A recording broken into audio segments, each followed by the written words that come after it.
Hi guys, good evening. Kakarating ko lang galing sa trabaho. Tapos, napaka bad trip ko guys kasi dumating na nga yung aking package na pinadala sa Makati Express. Dumating na sa Pilipinas. Pero guys, may butas siya guys. Hindi ko alam kung anong kinuha doon. Hindi ko alam kasi pina-check ko kay nanay, kay mama.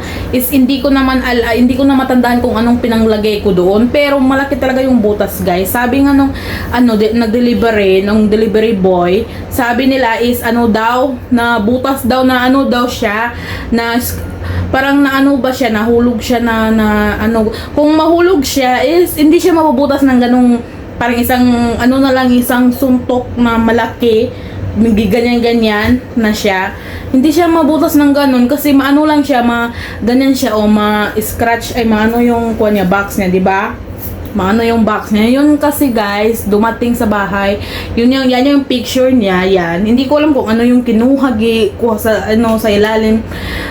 Kahit wala man silang nakuha, aware din kayo na stop sending box na lang sa Makati Express kasi nila, hindi nila sinasabihan yung mga tao nila. Marami nang naging problema. Nung una, nagpa-box ako sa Makati, kaya komportable ako na mag-second box ako sa Makati rin ako magpadala. So yun nga, nagsambaan na yun, binutasan talaga. Habi nila is lang daw yun nung paghulog. Kung nung paghulog na butas yun, nabasag meron akong nilagay doon na mga babasagin sa ilalim. So nabasag sana, hindi naman nabasag.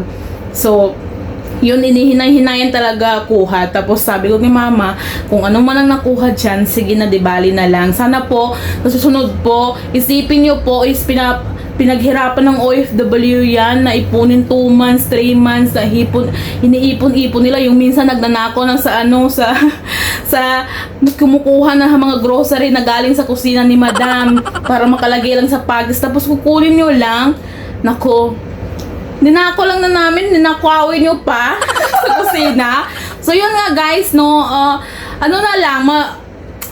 hindi naman sinisiraan ko yung pero sana pagsabihan nyo yung tao nyo, yung maganda naman yung pagka-packaging niya galing dito sa Qatar. Pero pagpunta ng Pilipinas, yung mga boy doon na hindi ko alam kung sila ang kumukuha or anong ginagawa nila, bakit may mga butas-butas pa yon.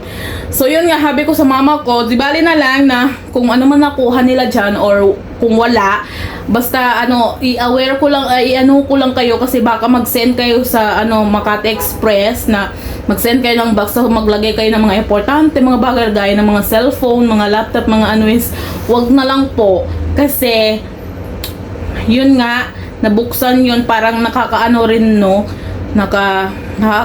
magpadala ng gano'n ng mangyayari, nabubuksan. Tapos wag din kayo maglagay ng mga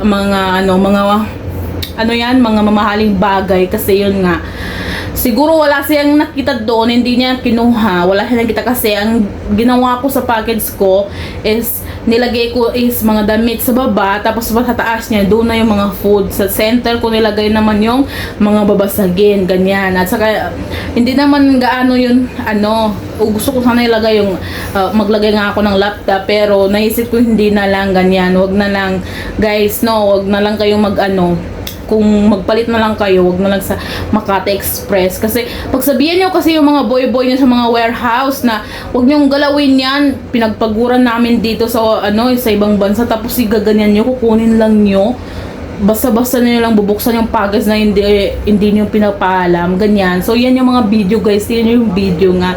So nakamanginanaon pa si mama dyan. So yung mga butas-butas pa ng nako, yun nga guys, sa lahat ng kapwa ko OFW, aware na lang kayo sa Makati Express. Aware na lang kayo.